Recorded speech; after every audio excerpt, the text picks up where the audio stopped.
Paul McGann speech. When is the next one coming out? Doctor Who magazine. It should be nearly there. I mean, SFX is coming out soon, isn't it? Doink. What's it saying? The 7th. All right, very good. Isn't that Friday? Yeah. Or is that Thursday? 7th is a Thursday, right? But SFX says it's coming out on the 1st, which is a Friday. That must be wrong. I bet it's coming out at the... They're normally, was it, a week before? Joy of the Ride. What's this? Philip Hinchcliffe speaks. Well, I've heard him talk a lot, but he's always interesting. Tom Baker era, most in-depth interview ever. Okay. Plus, Stephen Moffat, Rusty Davis. Oh, God, shut up. Stephen Moffat, I'm interested. Philip Siegel, yes. And Chris Chibnall. Oh, I'm intrigued. Like, how are you including these people in $7.99? Oy vey. Fine. Although I got a lot of use out of it this month. Because the previews have been very good. Fondant surprise. Greatest Show in the Galaxy, and then we'll look at there's another couple of articles. Now, okay, Greatest Show in the Galaxy.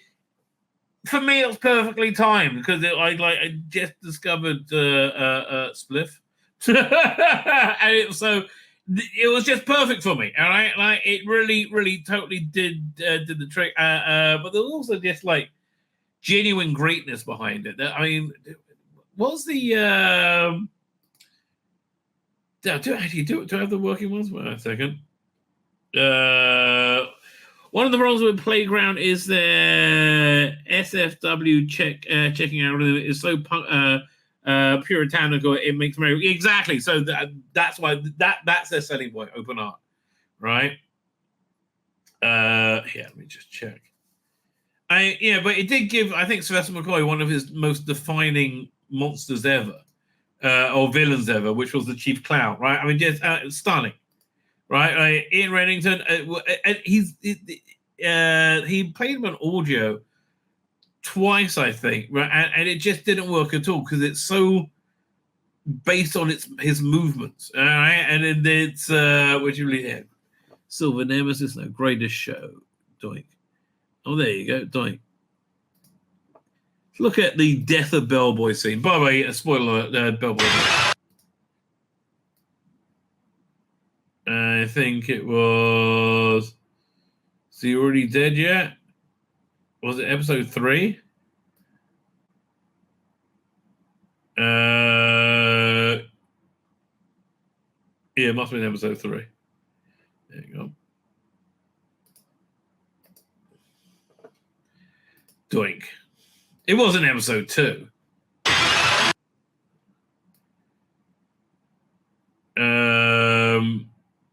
Getting close, right? Getting close. Oh yeah, Bellboy's still alive, so he's still alive here.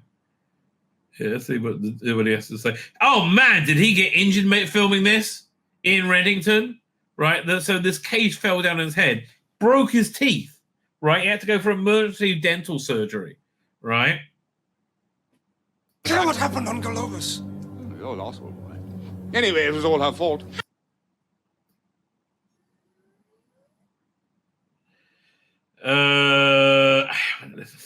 That was really one of the weeks ago. But again, this really was the bridge to the Virgin New Adventures. Is this it? There you go. Yeah. And the Chief Clown's reaction is just fantastic. Feels like his signature move.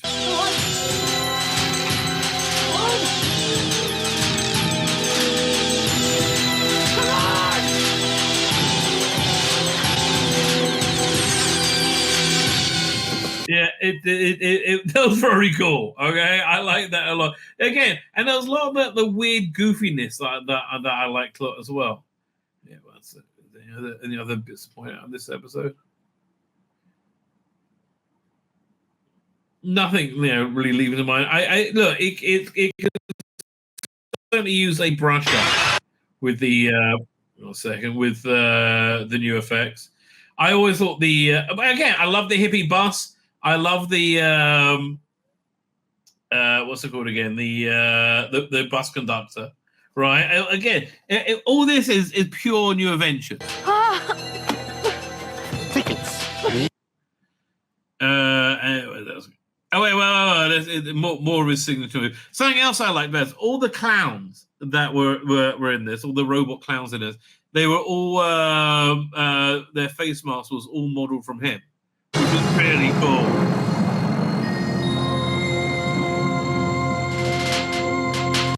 Yeah, you do get this really bizarre power struggle going on.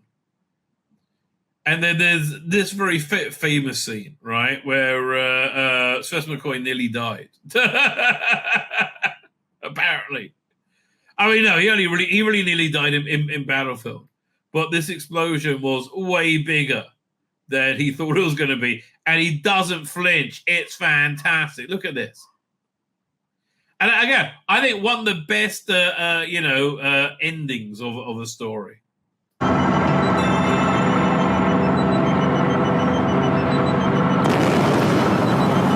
Well, maybe different. I don't know.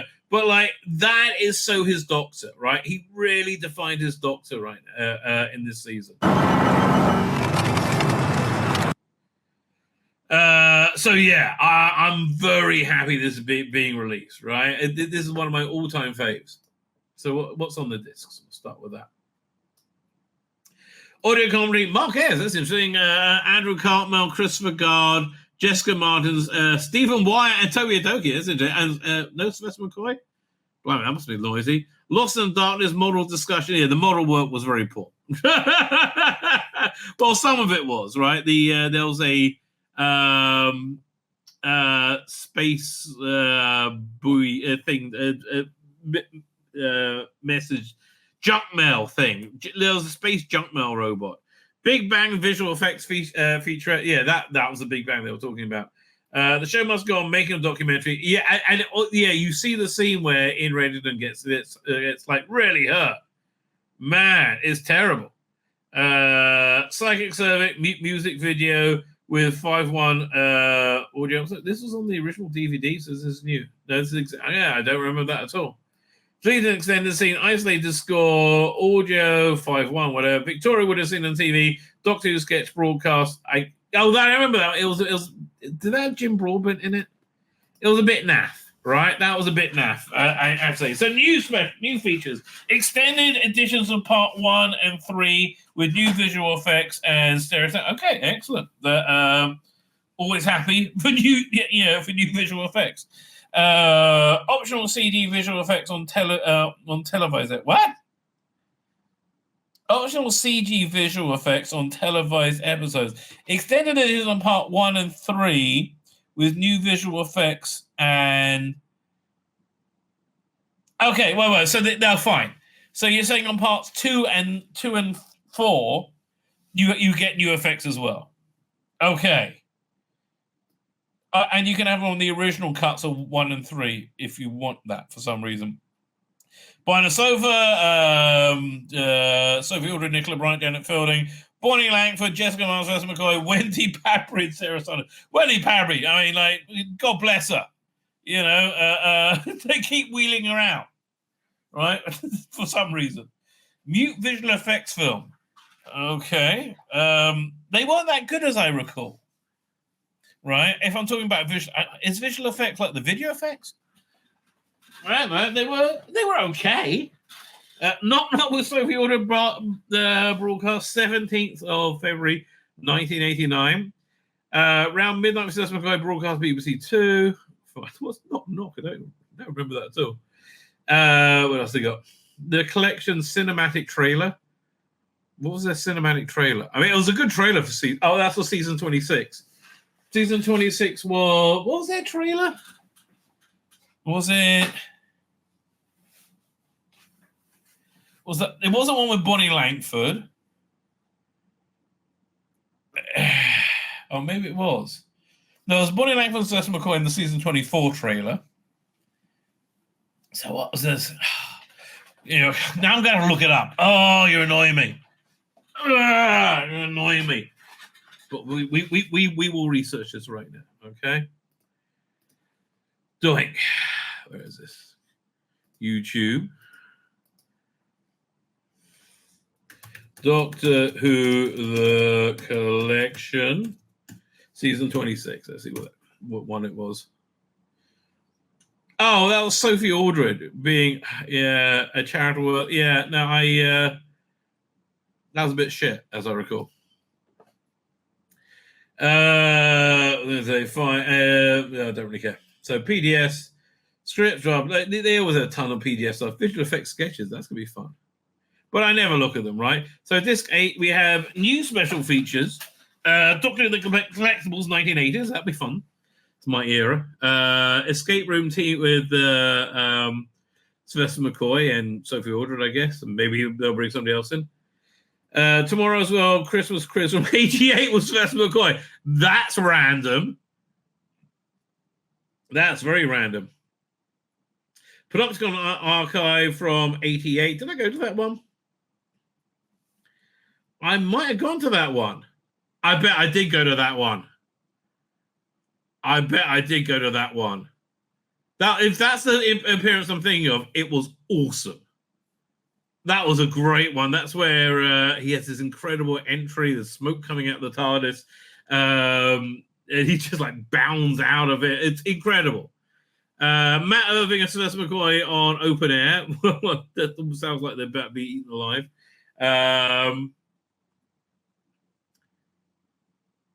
Yeah, I bet I went to that was it Panopticon, right? Oh, it's 1998, not 1988. No, 1998. I was already married and living in Boston. Fine, so let's read this. What we got? What you got to tell us, Pete? The updated version of the final season 25 story is slightly different from the predecessor box set. While there are new effects in all 4 episodes, only parts 1 and 3 have been extended with a special treatment. Why is that? Well, says Pete McTeague, we have what's called 71 edits of parts 1 and 3, those are early edits and often contain material that didn't make it through the final cut. They're clean on music effects, so we can take out the bits that weren't included in the eventual program and use them in our version. But we don't have those for parts 2 and 4. They weren't kept, sadly. So did they have all them for every episode? So we can only extend two episodes of the story. Did the missing tapes fall victim to John Nathan's habit of videotaping TV Emperor? You mean porn? Over footage in his possession. Actually, no, last piece. It was porn. None of the material for the special editions came from JNT. It always comes, a lot of times it comes from Ian Levine. I just had Gary Russell stuck in my head. Right? Why Gary Russell? Right? None of it came from JNT's collections. His copies were usually time-coded with VHS quality. What we've used is a master tape quality that comes straight out of the BBC archives. We're lucky that a lot of material for this season was kept by the BBC. Weird that they did, but I guess government efficiently working in our favor. Well, seriously, it was 88? That is 34, 35, 36 years ago? That's crazy, mate. That is cray-cray. Where we up to? Most of the original effects work on Great Stone Galaxy is exemplary. I don't remember it being that good. There are some moments that are uniquely primitive 1980s video effects look, such as the Doctor's journey through realities, which makes his way to the Dark Circle. I disagree. Okay, maybe the memory cheats. We're going to find out right now. Does the memory cheat, right? There we go. How you doing, Dan? Thank you for joining us. Okay, and again, the Jessica Martin werewolf. I mean, I did kind of like her writhing on the floor in her stockings and suspenders. I was like, yeah, okay, we can. Oh, there you go. So I think this really works. I'm sorry, it's been going on for a bit. And again, I love this Doctor they created. One small step for mankind, and one great leap The words to that effect.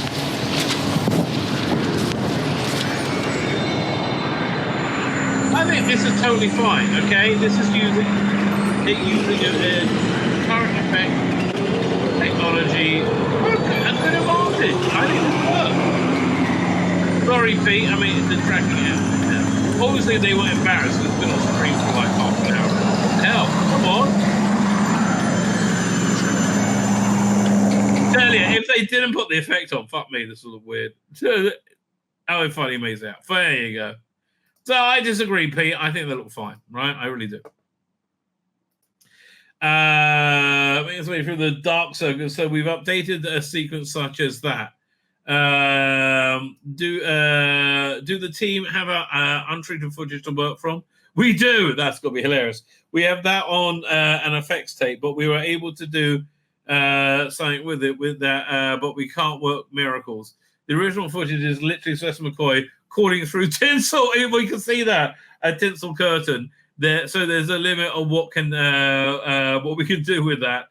But we managed to zhuzh it up a bit. We zhuzh it up a little bit. Well, okay, but I thought that was good. I thought that conveyed the story, which is all you've got to do is convey the story, right? I mean, like these are better because the digital effects of the era are somewhat distracting, right? But here, can you see? Let me zoom in. So yeah, the faces of all these clowns was all modeled on in Reddington, which I thought was really clever. Where did they film it? Right? Because this was a very close spiritual successor to Summoned by Shadows, which was the first BBV independent production. It also looked kind of similar. Right, let me see if I can pull up any of that. Pull up that trailer because I mean, like this is so of that era. Summoned by Shadows. See what we got here. So a complete series trailer. Oh, is this it? This is a tribute to Colin Baker.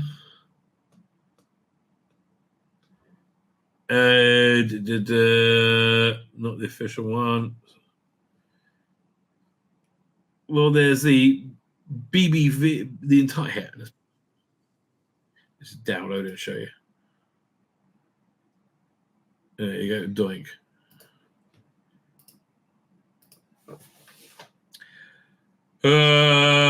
Come on.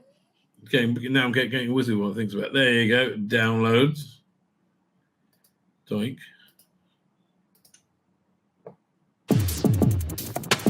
I used to love BBV.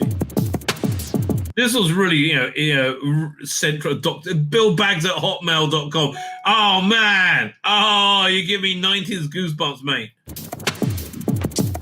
This is a secure coded message to all protected agents operating throughout the web.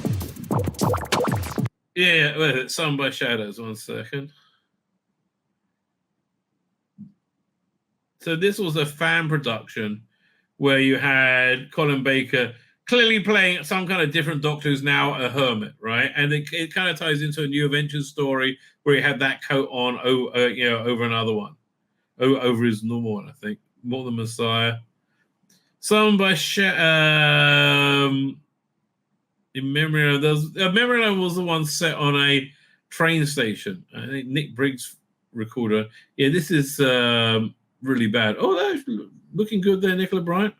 What was this one? The cohort, known as Miss Brown, appeared and disappeared. It is not clear if she... There's just some like, look, it's okay, but... yeah, I mean, they're just very cheap. As Egan and Saul continue their disruptive operations on Earth. Yeah, I think I stopped watching it by then. Associates. I mean, like when they, develop their own thing. Strange. Anyway, so yeah, this was very much where that came from, right? That first one, which you saw is on, where was it? Chroma? Yeah, well, right. A 5. In the case, Glory. What's this one? So you zoosed it up a bit. We do hope the raw footage of Special Intensive Curtain is included in the box set. Yes, I've checked it. It's there in all its glory. That's going to be hilarious. I'm looking forward to that. The last box set, a couple of discs didn't rip. It was a real pain in the ass. They played, but they didn't rip. I love ripping everything. I prefer it in a digital format. In the Greatest Show in the Galaxy, the new edits were carried out by content creator Paul Van Nuys. He's been doing Doctor Who stuff for as long as I have, right? I've seen his name around since I've been in fandom, which is 80s. I did the other three, Pete explains, but Paul did cuts from this one because I didn't have time. Okay, good for you. I did an initial edit of Greatest Shows, says Paul, but then Pete had a look at it because he's really the overall producer of all the special editions. He had a few notes, and they were mainly focused on cliffhangers. The end of part one, for instance, has always been a bit strange. Yeah. Okay, I'm going to show you the cliffhanger to part one. It's really, it's never worked, okay? It's never, ever worked. Come on. Welcome up to Great Show in the Galaxy.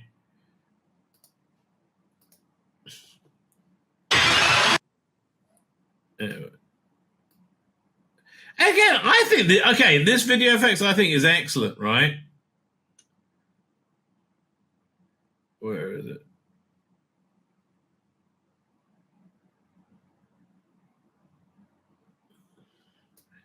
So they're all like these different people heading towards the psychic circus.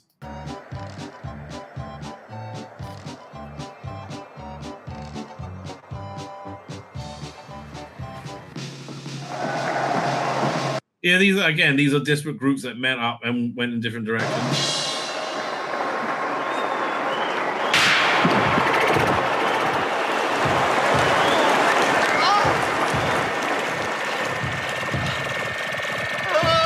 And this whole thing just never made sense. Like they never really explained it. It's a bit scary for Matt.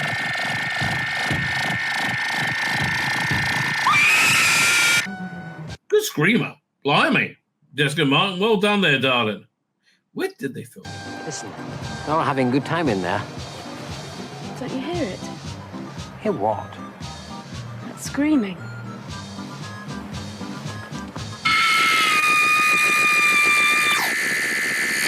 Yeah, they never explained that either, how they managed to turn off a screamer. Okay. I can't hear anything. Oh, sure. Oh, you're just making This is very much like Troughton in Tomb of the Cybermen, right?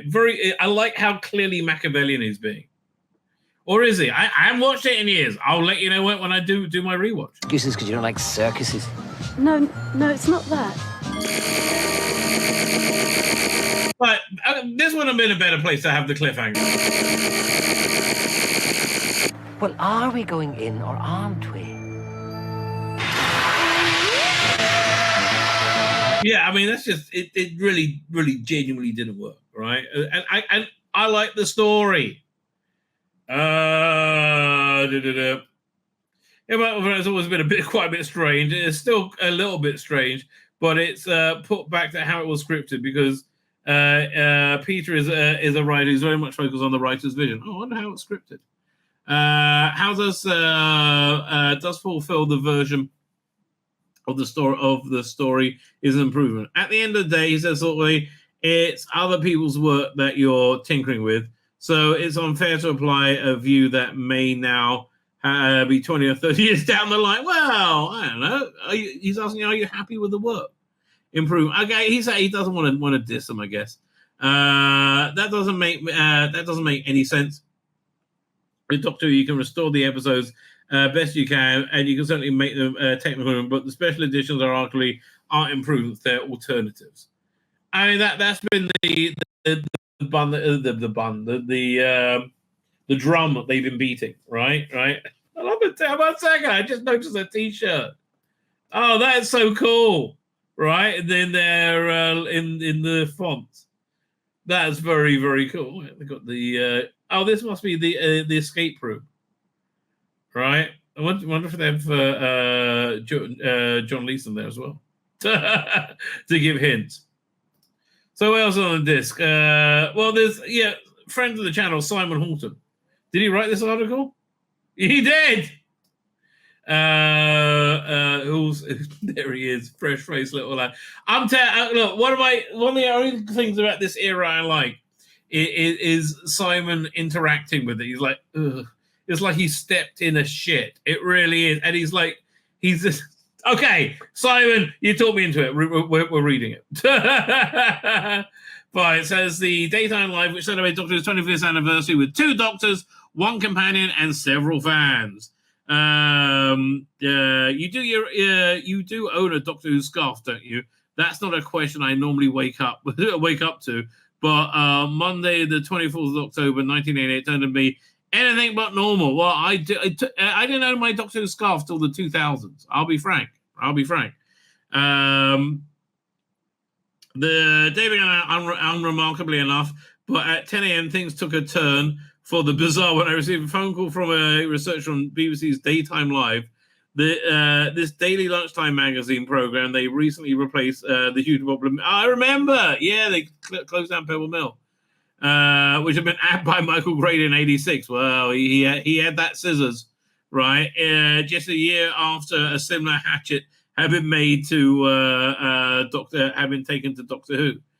So why was Birmingham calling me out the blue? Why was Birmingham calling you out the blue, Simon? I want to know. I was surprised to discover that they obtained my details from the Doctor Who production team. Really? Okay, who it turned out were familiar with a couple of interviews I'd given on local BBC radio. Blimey, that's interesting. And the fact that I've recently set up a West Midlands fan group, the Who-natics, not Trumpomaniacs. Go back and watch the earlier bit of the show for that. That was great. Plan to run a feature on Doctor Who to celebrate the 25th anniversary. I found myself with an offer I couldn't refuse. How many doctors do you have there? There's Sylvester and there's one doctor. Maybe another one's going to. Oh, there you go. There's a bit of John Pertwee. Well, it's worth going for Pertwee. So I love Sylvester McCoy. I've just been enthusing about it, right? I also thought that John Pertwee, Sylvester McCoy, so we ordered the third and seventh plus companion 8 would be there that Friday. Would I and some members of my fan group like to make an appearance? So yes. The only proviso that I had to be wearing a long scarf, since, as we all know, Doctor Who fans wear long scarves, don't they? It's so funny. And it's really how people are, right? When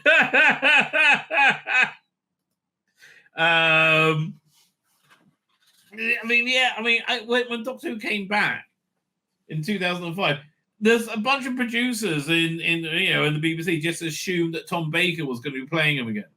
Right? They're like, what? I hadn't really thought about that, really.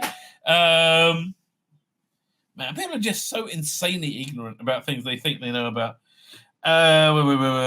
So far, you had to be wearing a scarf. Okay. You didn't have one. You better get one quick there, Simon. We went, don't they? I didn't dare a bit. I didn't own a long scarf, so the rest of the day was spent ringing around until I finally located at the one at the 11th hour. Thank you, fellow fan Roger Foster. Yeah, it wasn't like this in the 80s, right? You couldn't just order it on Amazon and have it drone delivered 20 minutes later. We couldn't watch Doctor Who on demand. Right, that never happened. Right, we unless you had videotapes. Right, but like now you got literally all of Doctor Who on demand 24/7. It's incredible. Right, it's just a shame the current show is garbage. Wouldn't it be great if it wasn't garbage? Right, wouldn't that be fantastic? What am I looking at? Planned to feature celebrate 25th anniversary. I found myself an offer I couldn't refuse. I was informed that John blah blah blah blah there. And so it was that I and some good friends arrived at Pebble Mills. So it was that it was maybe with that I and some good friends arrived at Pebble Studio on a cold morning on Friday, the 28th of October. The famous glass-fronted space looked out onto Pebble Mill Road. And previously hosted numerous of Doctor Who interviewees, including Peter Davison, Patrick Troughton, and former producer Philip Hinchcliffe. Pebble Mill was also the scene of the 20th century Doctor Who used non-London studio for. Oh yeah, that's where they filmed Horror Fang Rock. Okay. I was giddy with excitement to be sitting directly opposite John, Sylvester, and Sophie in their full costume. I mean, that is cool. I didn't even clock they're in their costumes. And John was always in his costume. Yeah, man, you got if you haven't got the season 12 Blu-ray, it is season 12, right? Well, there's Tom Baker's commentary on Genesis of the Daleks, right? When he's talking about Peter Miles, who played Nyder. He goes off on this weird rant. He said he kept the costume, you know. Yeah, he wears it on the Strand. He'll do a turn for a bob. It's so weird, right? It's so funny. Don't make us bonkers. Yeah, maybe I can find that. Hang on. Video file.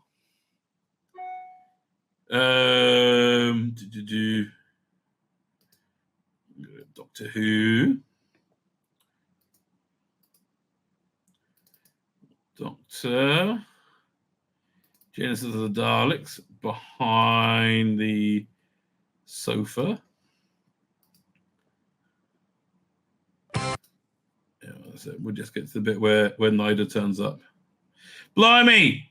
Notice no one crying, right? When he stood on the mine. You know, that's what Doctor Who's supposed to do. Not cry. Oh, God. It was shit. And it was shit because oh, no, so Nigel's not in it yet. It was one second. So maybe we have not turned here. Okay. He's looking like he's being naughty. Philip Hinchcliffe. What's her name? Liz Sladen's daughter. And who plays her on Big Finish, who plays Sarah Jane on Big Finish, and Eric Saywood. True. Not Eric Saywood, Philip Hinchcliffe. Producers run through in a rehearsal room at Acton, Tom, and I had to be taken out. Bob Holmes and I had to leave the room like sort of silly schoolboys. No, that's not okay. Fine, no.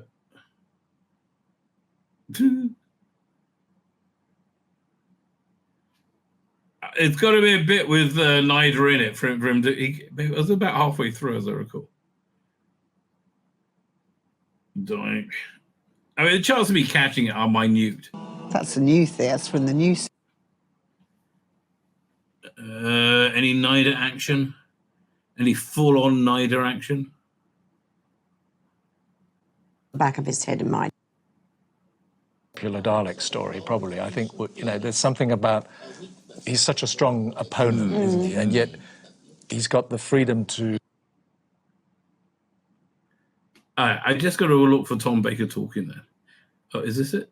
It was very funny. Yeah, he was, yeah. Very funny. Okay, it's getting to be not worth it.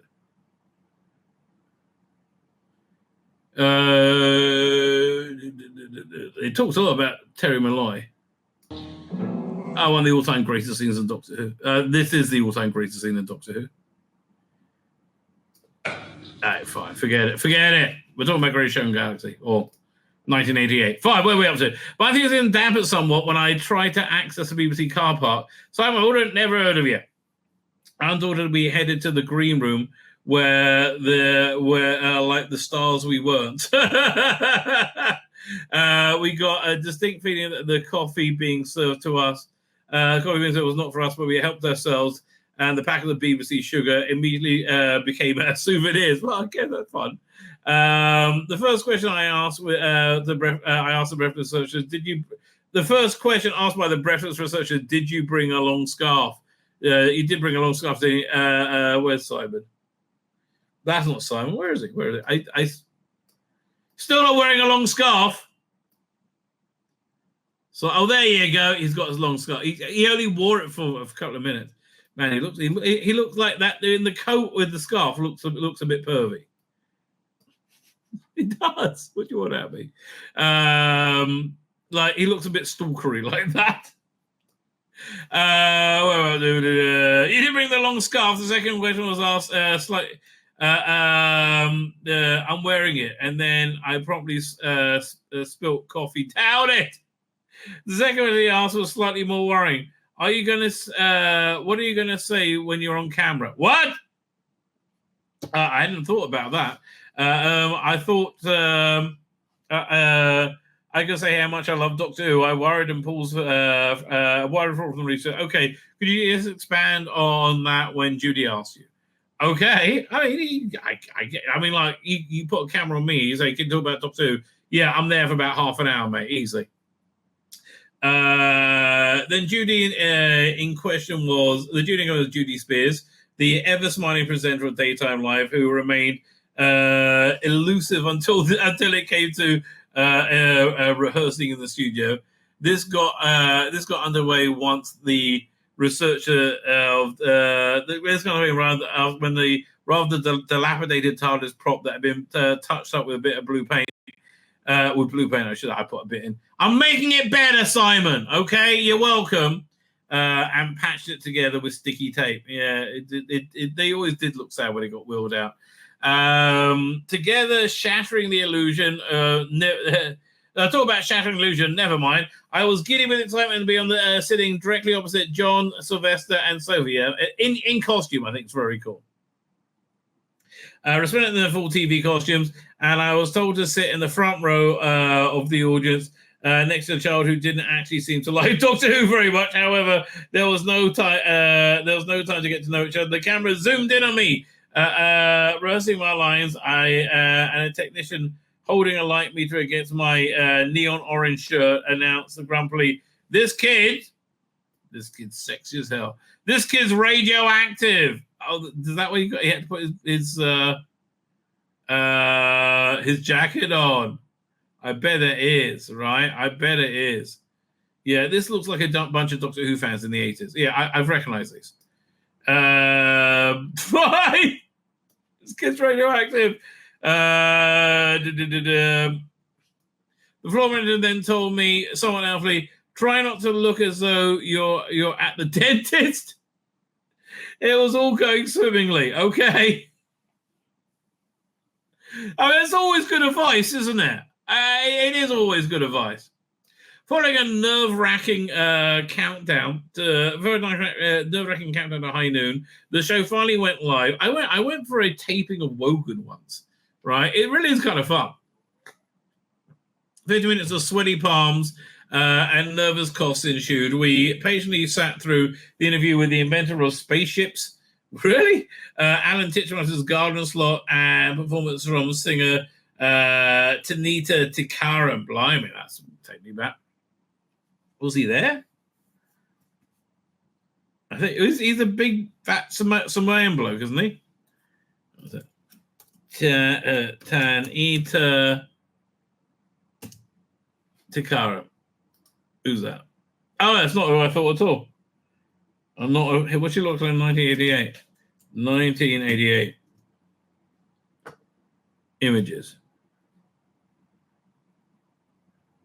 Okay. I don't recognize it at all. Fine. So she was on it though.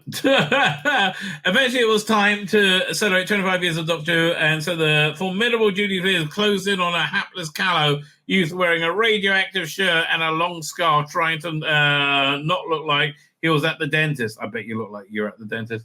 Judy said, "Wait, you think you're at the dentist, do you?" That would have been awkward. I'm trying not to look like that. Judy assured no one as she introduced the West Midlands Hoonatics, emphasizing a second Hoonatics. The Hoonatics of the last word. The Hoonatics last word. I prudently informed the researcher that it's Hoonatics rhymes with lunatics, not fanatics, right? But clearly it been to no avail. Right? I didn't get that either.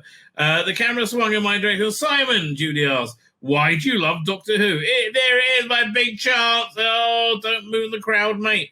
That wouldn't go down well. A whole week of meticulous planning and careful forethought, and I finally was getting my 15 seconds of fame. The researcher told me to expand, so I expand I did. Without drawing his breath, I spurred a stream of unexpected nonsense. About soap operas, narrative boundaries, and British culture. Well, you want to sound clever. I love Doctor Who. It's awesome. Look at that. Little fresh face, Simon. It's a wonder they didn't include the kitchens. I didn't include the kitchen thing. I bet you did. Although I did successfully point out the Doctor is so different 3 times. In fact, it's unsurprising Judy made a joke of my inept handlings. Whoa, first on telly, mate. Charming interviews with. You'll be much better now. Charming interviews with the 3 guest stars stole my limelight, but Judy wasn't finished with me yet. She made the mistake of asking if I had any questions for the guests. Did I have a question? Yes. Half an hour later, I finally finished, and Judy took the opportunity to make another joke. Oh, the shame. I want to find it. Oh, it's going to be on the. I was going to say, how can we see this? It's on the disc. I can't wait. If they're in the. Oh, come on. Let's have a miracle and come it tomorrow. The program drew to a close, rather cheesy editing, ending, and meticulously rehearsed TARDIS effect.